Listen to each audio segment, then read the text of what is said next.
네, 오늘 이제 앞전에 이제 사무엘 상하 내용부터 다루면서 이제 1번까지는 다뤘던 것 같은데, 사무엘이라는 사람이 어떤 사람인가라는 것에 대해서 생각해 봤을 때, 사무엘은 과도기에 있었던 마지막 사사로서의 역할을 감당하면서도 이렇게 과도기적인 역할을, 특별한 역할들을 감당하는 사람이었다, 독특한 역할을 감당하는 사람이었다라는 것을 우리가 지난 시간에 함께 생각을 해봤습니다. 그러면서 동시에 이제 룻기의 내용을 곁들여서 생각을 하면서, 이렇게 사사시대에 많은 사람들이 타락을 하고 하나님을 저버리고 그렇게 우상을 섬기고 하는 그러한 역사가 흐르는 과정 가운데서도 하나님께서는 그 아무도 주목하지 않는 한편에서의 이 룻과 나옴이라는 이 여인들을 통해서 하나님의 구속 역사를 계속해서 이끌어 나아가셨다라고 하는 그러한 메시지를 룻기라는 이 말씀을 통해서, 이 사이에 삽입되어 있는 이 말씀을 통해서 우리에게 증거해 주고 계셨다라는 것을 우리가 생각을 해봤습니다. 이런 면들을 통해서 정말 하나님의 역사라는 것은 하나님 편에서 주권적으로 성취해 나아가시는 것이기도 한 동시에, 많은 사람들이 주목하는 사람들을 통해서만 하나님의 역사가 이루어져 가는 것은 아니다라는 것 또한도 우리가 이러한 성경의 내용들을 통해서 확인할 수가 있습니다. 하나님께서 정말 사람은 주목하지 않을지라도 하나님께서 주목하시는 사람들을 통해서, 하나님께서 사용하시는 사람들을 통해서 하나님의 역사는 성취되어져 간다라고 하는 것들을 우리가 이 성경의 내용들을 통해서 또한 확인할 수 있을 거라고 생각합니다. 이런 면들을 생각해 봤을 때, 우리가 많은 사람들이 주목하는 자리에 서기 위해서 애쓰고 발버둥 치는 삶을 살아가는 것이 결코 유익하고 가치 있는 삶의 모습이 되는 것은 아니다라는 것을 또 다시 한번 깨닫는 은혜가 있으시기를 바라겠습니다. 그러니까는 많은 사람들, 대다수의 교회 다니는 성도들이 생각하는 것 중에 하나가 무엇이냐면, 하나님의 역사라는 것, 교회에 어떤 유지되어지는 것, 이런 것들이 정말 주목할 만한 소수의 사람들을 통해서 교회가 세워지고 교회가 진행되어져 가고 하나님의 구속 역사가 완성되어져 간다라고 생각을 하고, 그렇기에 모든 사람이 저마다 나도 그 위치에, 나도 그러한 자리에, 나도 그 정도의 사람이 되기를 원하는 그러한 마음들을 갖게 된다는 것입니다. 그리고 일부의 사람들 또한도, 목사들 또한도 그러한 사람들 앞에 주목을 하면서 그러한 사람들을 높여주고, 그러한 사람들을 통해 마치 교회 운동이 진행되어져 가는 것처럼 그렇게 사람들 앞에 이야기하는 모습들을 또한 어렵지 않게 볼 수가 있다는 것이에요. 하지만 우리가 이 룻기의 말씀을 통해서도 반드시 마음에 새겨야 되는 것은, 그와 같은 사람들이 주목하는 사람들, 소수의 사람들을 통해서 하나님의 역사가 이루어져 가는 것은 아니다. 하나님의 역사는 하나님 편에서 하나님이 들어 사용하시는 그 사람들을 통해서 이루어 가시는 것이다. 그리고 그것이 반드시 세상의 화려한 모습으로만 증거되어지는 것은 아니다라는 것을 우리가 주목하고 마음에 새겨야지만 될 필요가 있을 것이다라고 생각이 됩니다. 이제 이번에 보시면 사무엘 상하의 중요한 스토리들에 대해서 이제 내용이 되어 있습니다. 기록이 되어 있습니다. 그래서 사무엘의 생애에 대해서가 1장 1절부터, 사무엘상 1장 1절부터 8장 22절까지의 기록이 되어 있어요. 그런데 이때 당시에 이제 엘리 집안의 이 몰락의 때, 이 당시 이스라엘 상황의 모습을 명확하게 나타내 보여주는 하나의 성경 구절이 있죠. 사무엘상 3장 1절 말씀에 보시면, 그때 하나님의 말씀이 희귀해져 간 시대가 되었다라는 것. 그러니까 하나님의 말씀이 들려지지 않는 시대가 되었다는 것이에요. 하나님의 말씀이 온전히 선포되어지지 않는 시대에는 어김없이 말씀의 기근과 그와 동시에 수반되어지는 여러 가지 영적인 피폐함들이 동시에 따라올 수밖에 없다라는 것들이 성경의 여러 내용들을 통해서 증거하고 있는 하나의 기본적인 신앙의 원리다라는 것을 우리가 또 이런 내용들을 통해서 확인할 수 있을 것이다라고 생각이 됩니다. 사무엘의 사역의 시작과 미스바 성회, 그러니까 미가 신상 사건도 있었지만 이런 여러 가지 뜨거운 영적 부흥의 운동들도 있긴 했습니다. 그리고 왕을 요구하는 이스라엘 백성들, 이 내용들이 기록이 되어 있죠. 요 이제 뒷부분은 실예를 들기 위해서 이 말씀을 삽입을 했어요. 중국에 이제 지도자들이 부족해서 목회자가 여러 지역을 순회하면서 목회를 하고 설교를 하고 하신다라고 합니다. 오늘날에도 예전에 이제 사무엘이 그와 같이 많은 지역들을 다니면서 이와 같이 하나님의 말씀을 선포하는 그러한 일들을 감당했었다라는 것을 이런 예를 통해서 또 설명을 하고 있습니다. 그리고 이번에 보시면 이제 사울의 생애에 대해서 사무엘상 9장 1절부터 15장 35절까지 할애를 해서 사울의 생애에 대해서 기록이 되어 있습니다. 그래서 초대 왕이 된 사울과 암몬 왕을 물리칠 사울과 사무엘의 이제 마지막 설교가 있고 블레셋과의 전쟁 가운데 사울의 죽음까지 이 내용들이 기록이 되어 있는데, 이 과정들 가운데 두 가지 우리가 생각해 볼 좀 주제의 내용들이 있습니다. 또 하나는 무엇이냐면 성령 하나님께서 사울에게 부음받으셨어요. 임하였었습니다. 근데 사울에게서 성령 하나님이 떠나가셨어요. 저는 이제 이 부분에 대해서 좀 더 아직까지도 더 깊이 있게 제가 좀 더 연구를 하고 좀 더 고민해봐야 될 것이긴 하지만 여기서 오는 우리가 생각해 볼 수 있는 주제가 한 가지는 무엇이냐면 구약 시대의 성령 하나님의 내주하심이 신약 시대 성도들에게 있었던 지금 현재 유효한 성령 하나님의 내주하심과 동일한 것이었겠는가? 라는 데 대한 의문이 들 수 있죠. 무슨 말입니까?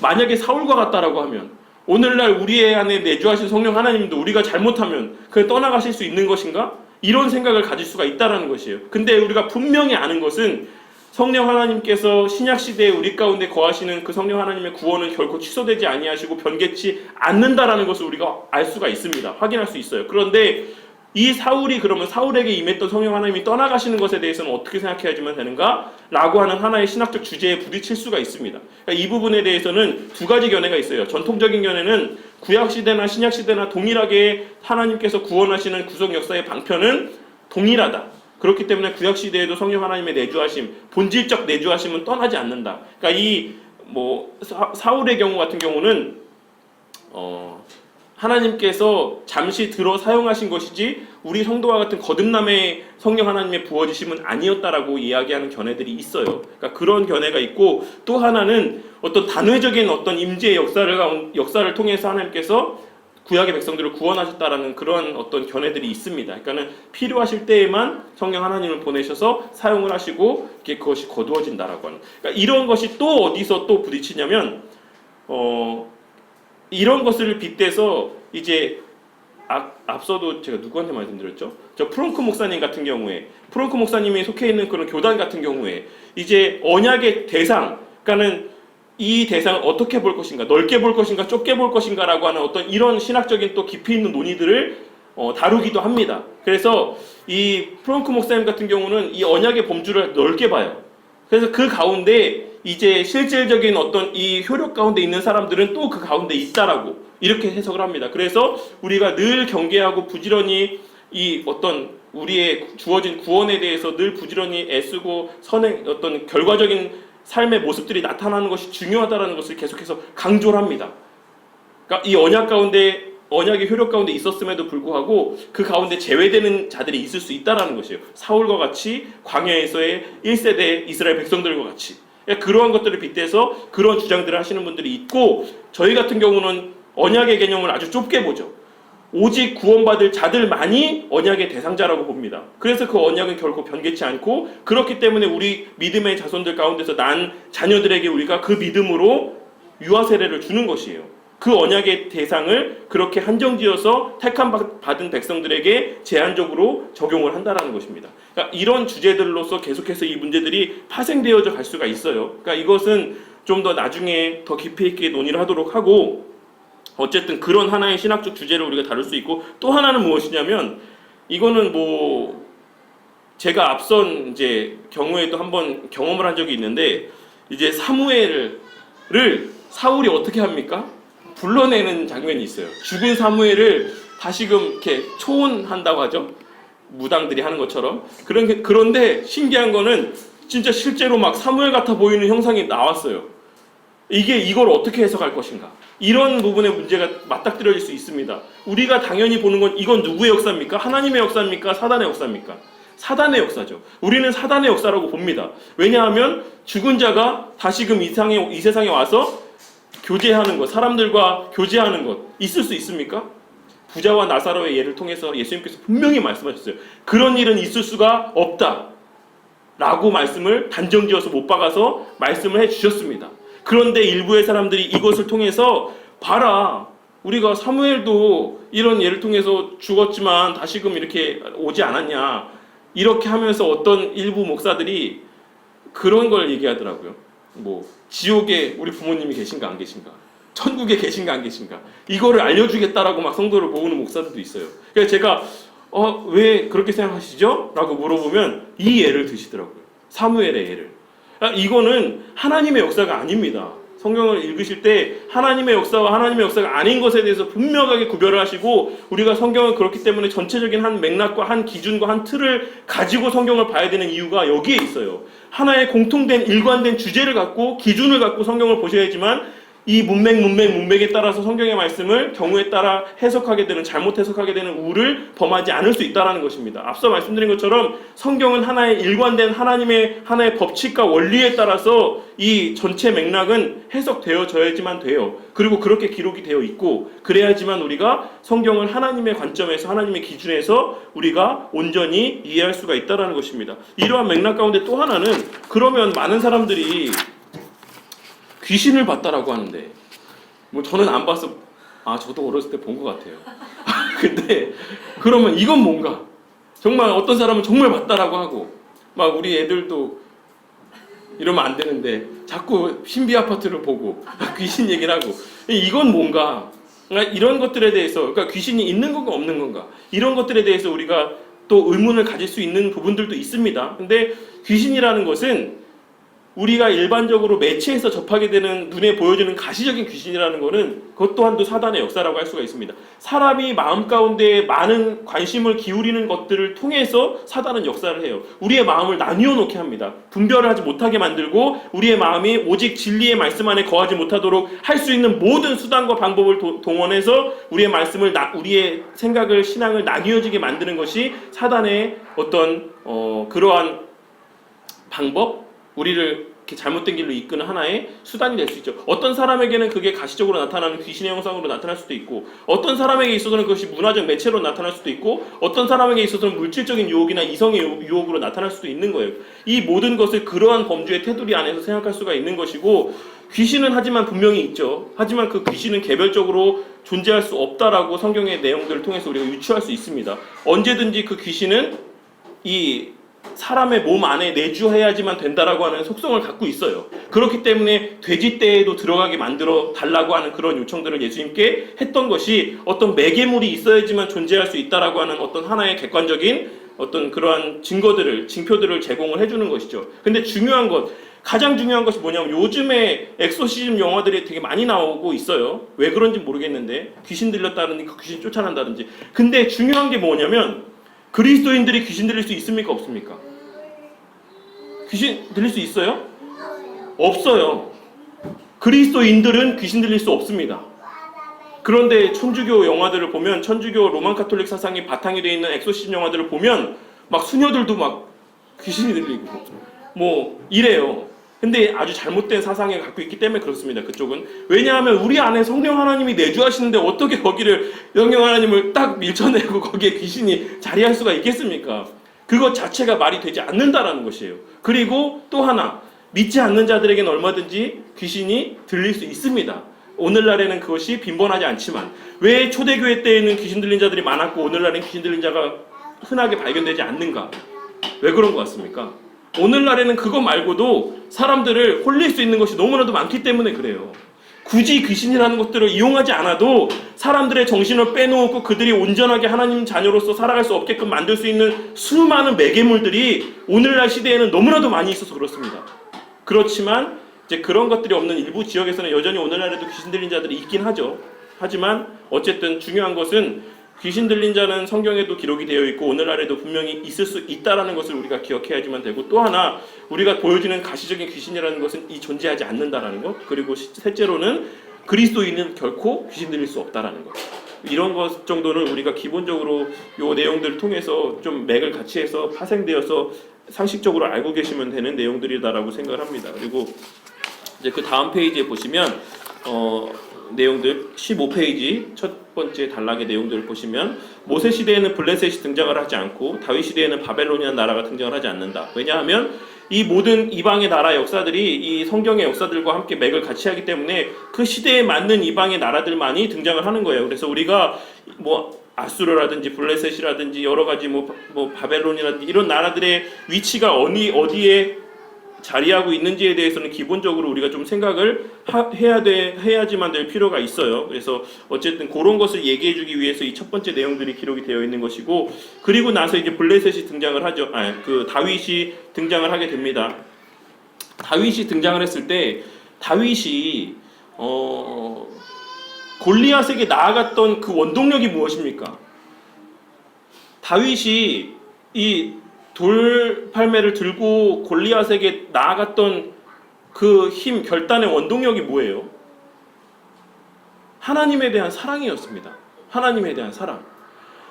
아니, 내가 사랑하는 하나님, 내가 아버지로 믿는 그 하나님을 이 이방의 세상 말로 듣도 보도 못한 사람이 내 하나님을 욕하는 모습을 들었을 때에 다윗의 마음 가운데 불일 듯 있는 화가 치밀었던 거예요. 분노가. 그 분노는 아버지를 사랑하고 하나님을 사랑하는 마음에서 발로가 된 행위였습니다. 우리가 이 원인에 대해서, 동기에 대해서 명확하게 인식을 하고 있어야지만 돼요. 우리가 전도하는 것, 우리가 복음을 전해야 되는 것, 하나님 나라를 확장해 나아가야 되는 의무가 우리에게 부여된 것은 무엇 때문입니까? 그게 명령이기 때문에 그래요? 그것도 있죠. 근데 다윗과 같은 마음이 있어야 된다는 거예요. 그와 같은 어떤 전투적인 마음을 갖고 있되 전투적인 방법은 아니죠. 그 열망을 갖고, 아니 내가 사랑하는 내 하나님의 이름이 저 예수 안 믿는 사람들로 하여금 짓밟혀지는 것에 대해서 끌어오르는 거룩한 분노가 원인이 돼서 우리는 나가서 전도하는 겁니다.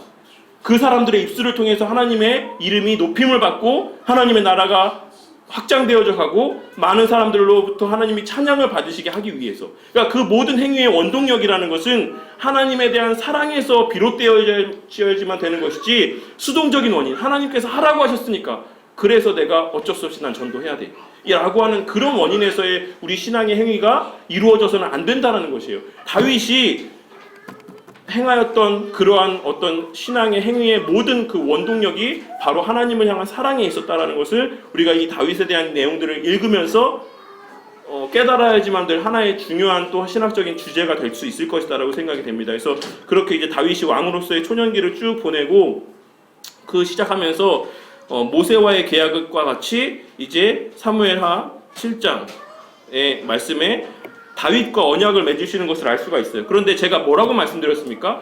성경에 기록된 모든 언약은 새로운 언약이 아니다라고 말씀을 드렸어요. 구약시대부터 계속해서 아브라함부터 계속해서 이어져 내려온 모든 언약이 계속해서 갱신되는 거라고 말씀을 드렸습니다. 동일한 언약을 계속해서 반복해서 말씀을 드리고 있는 거예요. 나의 택한 백성들을 내가 결코 포기하지 않겠다. 내가 세울 너희들 앞에서 태어나게 될 그 메시아를 통해서 내가 반드시 구원 역사를 완성을 하고 성취를 할 것이다 라고 하는 그 언약의 약속들이 계속해서 반복적으로 사람을 달리해서 우리에게 선포되어지고 있다는 것이에요. 그러니까 이 언약이라는 것을 우리가 계속해서 반복적인 다른 언약이라고 생각해서는 또한 안 될 것이다 라고 생각이 돼요. 그래서 이 다윗의 왕조가 계속해서 유지될 것이다 라고 하는 이 말씀을 통해서 우리가 확인할 수 있는 것이 무엇이냐면, 여기 두 가지 것으로 나와 있죠. 다윗의 혈통이라는 것이 결코 끊어지지 않을 것이다. 그러니까 역성 혁명이라는 것이 결코 성공하거나 일어나지 않을 것이다 라고 하는 것을 말씀을 하고 있는 것입니다. 그래서 이 내용을 통해서 우리가 확인할 수 있는 게, 르호보암이 어떻게 했습니까? 나중에 솔로몬의 아들이 악했어요. 그 사람이 악했습니다. 선한 왕이 아니었어요. 그럼에도 불구하고 하나님께서는 누구를 인정해 주셨습니까? 누구를 인정했죠? 남유다를 인정해 주셨어요. 남유다의 역사들을 하나님께서 사용하시고 그 혈통을 통해서 그리스도가 나게끔 하시기 위해 그 모든 후손들을 보존해 주셨습니다. 이것을 통해서 우리의 구원이라는 것은 우리의 행함을 통해서가 아니라 하나님의 언약의 근거에서 하나님의 약속이라는 것은 성취되어져 간다라는 것을 이 내용을 통해서도 우리가 확인할 수가 있다라는 것이에요. 다윗이 맺은 언약 때문에 르호보암은 비록 모자란 왕이었지만 하나님께서 그 나라, 그를 통해 세우게 하실 그 나라를 하나님께서 보존해 주셨고 그 후손을 계속해서 대를 잇게 하셨고 결국에 그 다윗의 후손을 통해서 예수님께서 나게 하셨고 그 예수님을 통해서 구원 역사가 성취가 되었다라는 것이에요. 그러니까 우리가 하나님의 어떤 역사들 가운데, 그러니까 밧세바 사건을 통해서 솔로몬이 났다라는 것 또한도 의미심장하지 않습니까? 그러니까 우리의 공로라는 것이 있지 않다라는 것이에요. 구원 가운데. 그럼에도 불구하고 우리는 계속해서 이 성경에 너무나도 명백하게 계속해서 반복적으로 우리에게 강조하고 있는 하나님 주권적인 구원 역사의 사상에 대해서 눈을 감고 자꾸 사람 편에서의 어떤 행위를 요구하고 사람 편에서의 구원에 있어서의 어떤 인간의 공로를 자꾸 요구하는 그런 잘못된 신앙의 길로 가게 된다는 것입니다. 물론 필요하죠. 사람의 수고와 헌신이라는 것이 필요하지만 그 수고와 헌신이라는 것은 성령 하나님께서 임재하심으로 말미암아 표출되어지는 결과론적인 모습이다라는 것을 꼭 기억을 하시기 바랍니다. 하나님이 주신 은혜로서의 그런 선행들도 나타난다라는 것이에요. 그렇게 해서 어쨌든 다윗의 전쟁의 업적들이 다윗의 중년기에 기록이 되어 있고, 우리가 지난주인가요? 네, 무비보셋 다루었던 본문 말씀이었던 무비보셋의 이야기가 기록이 되어 있고, 암몬과 아람의 격퇴, 바세바 사건, 솔로몬 출생, 이런 내용들이 쭉쭉쭉 기록이 되어 있습니다. 그리고 다윗의 말년기에 보시면 세바의 반역이라는 또 이 언급의 내용들이 있어요. 세바의 반역의 내용을 보시면 이제 다윗이 나름대로 또 여러 가지 막 방법들을 씁니다. 나라를 유지하고 백성들을 다스리기 위해서 여러 가지 다윗이 머리를 짜내서 어떤 일들을 벌이는데, 이 세바의 반역 사건만 봐도 다윗이 계획하고 진행하는 대로 하나도 이루어지지 않아요. 하나도 그렇게 되지 않습니다. 근데 결국에는 그 모든 뜻이 다 성취가 돼요. 이런 것들을 통해서 하나님 계속해서 반복해서 너희들의 잘남과 너희들의 지혜와 너희들의 능력을 통해서 하나님의 일이라는 것이 성취되어지는 것이 아니다라는 것을 계속해서 말씀을 하고 있어요. 그러니까는 우리가 뭐 이렇게 하나님 앞에 내세우거나 공로라고 자랑할 것이 없습니다. 제가 열심히 예배를 드렸습니다. 많이 헌금을 했습니다. 뭐 열심히 충성을 했습니다. 이렇게 얘기할 수 있는 거리가 없다라는 것을 늘 염두에 두고 살아가시는 성도님들이 되셔야지만 될 거라고 생각합니다.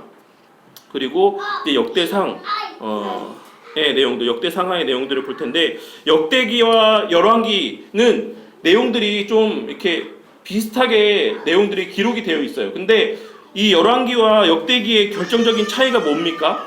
그러니까 역대기는 제사장적인 관점에서 기록된 성경입니다. 그래서 이것이 언약을 강조해요. 그렇기 때문에 자연스럽게 누가 강조되게 됩니까? 다윗이 강조가 되게 되는 것이죠. 그렇게 해서 이 하나님의 어떤 이 약속이라는 것이 계속해서 성취가 되어져 간다라고 하는 것이 이 다윗을 중심으로 한 이 역대기 내용의 중심이라고 할 수가 있습니다. 그래서 제사장적인 관점에서 기록된 역사서가 이 역대기인 것이고, 이제 열왕기는 선지자적인 관점에서 기록되어 있는 역사서라고 할 수가 있어요. 선지자들이 하는 일이 뭡니까?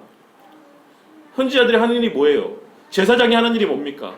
제사장은 백성의 죄를 짊어지고 가서 막 그 죄를 해결하기 위해서 애쓰고 수고하는 것이 제사장이 하는 역할이라면, 선지자의 역할은 너 잘못됐어, 너 이게 잘못했어, 이렇게 계속 지적하는 것이 선지자의 하는 일이죠. 좀 나쁘게 얘기해서. 그렇기 때문에 열왕기라는 것은 이스라엘 백성들의 잘못에 대해서 되게 많이 부각을 시키고 있는 역사서입니다. 그래서 니들이 왜 지금 이 지경에 처했는가, 이스라엘이 왜 멸망을 하는가, 왜 고난을 당하는가, 그것에 대해서, 그 원인에 대해서 중점적으로 다루고 있는 것이 이 열왕기입니다. 그러니까 자연스럽게 열왕기는 어디에 포커스를 맞추게 되겠습니까? 북이스라엘의 역사에 포커스를 맞추게 되겠죠. 역대기는 남유다의 역사에 포커스를 맞추게 되겠고, 그러니까 이러한 비슷하지만 다른 관점들을 갖고 이 역대기와 열왕기라는 성경이 기록이 되어 있어요. 그렇기 때문에 그 내용들을 염두에 두고 성경의 말씀을 보시면 조금 더 쉽게 이해가 될 수 있을 것 같습니다. 그리고 열왕기에 보시면 성전 문화에 대해서 좀 많이 언급이 되어지고 있는 것을 알 수가 있어요. 하나님 문화의 중심이 성전이다. 근데 성전은 누구의 예표라고 말씀을 드렸습니까? 성전은 곧 그리스도에 대한 예표라고 말씀을 드렸었어요. 성전에 대해서 우리가 후에 다룰 시간들이 있으면 성전의 그 모든 그 문양들, 그 세우는 법칙들과 그 모든 그 절차들이 다 그리스도의 사역을 예표하고 있는 그런 의미들이 담겨져 있다라는 것입니다. 그러한 면에 있어서도 이것이 역대기 하나의 큰 특징이 된다라는 것이에요. 그리스도를 통해, 다윗과 그리스도를 통해 성취되어지는 하나님 나라의 역사, 하나님 언약의 성취, 그것에 포커스를 맞추고 있는 것이 열왕기의 어떤 특징이다라는 것을 우리가 역대기의 특징이다라는 것을 기억을 하시고 말씀을 보시면 될 것입니다. 그래서 르호보암으로부터 출발한 남방 유다 왕국의 이런 네 가지 특징을 구별하면 남북 갈등 시기, 동맹 시기, 아수르, 바벨론의 망하는 시기, 이렇게 네 시대로 구별할 수 있다라는 것까지 살펴보고, 오늘은 여기까지만 좀 하고, 짧지만 다음 시간에 이어서 그 뒤에 이어지는 남북 갈등 시기부터 내용들을 계속해서 살펴보는 시간을 갖도록 하겠습니다.